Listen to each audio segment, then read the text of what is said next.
said, who told you you got a commutation? I said, oh, I sat up on the bed. I said, I told you the Lord told me. He said, man, look at here. He pulled out the Detroit News and Detroit Free Press. And he said, man, you going home. You just got a commutation from the president of the United States. I said, what you he said, no, man, you on CNN. I'm trying to tell you, we just been watching you. And I said, oh my God. So I mean, that's how I found out. I got on the floor, thank God.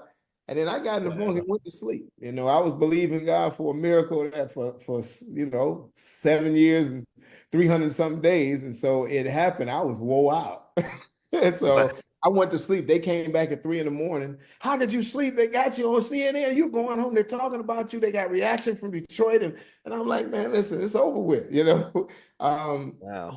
The warden actually came at 5 in. And this is how crazy it is. It's kind of like a biblical story.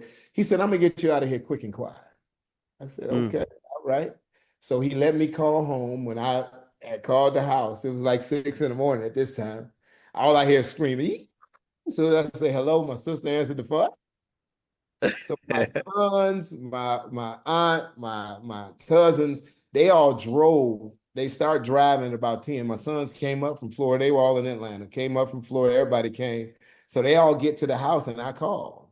And they all, we know it. And I said, well, they didn't tell me I was leaving today. See, I didn't have any information. They wouldn't give me any information.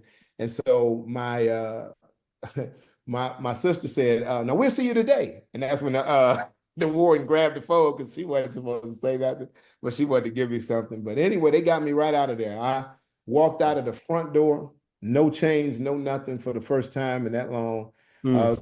Beating on their windows all over the yard because I had to walk from the back of the yard to the front. So I'm throwing up the deuces, thanking folks for praying for me.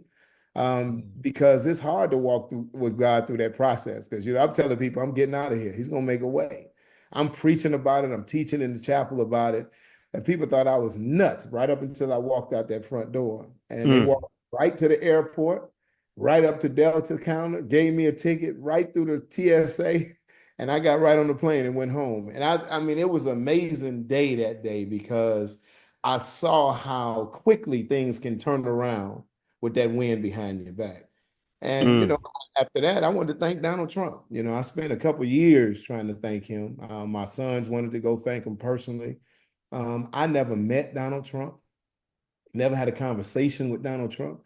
The last meeting where he decided to give me the commutation was January 12th, 2021, where he was in the room with Jared Kushner, the White House counsel, and Alice Johnson. And he asked Alice Johnson, I got this story from Alice and Jared Kushner.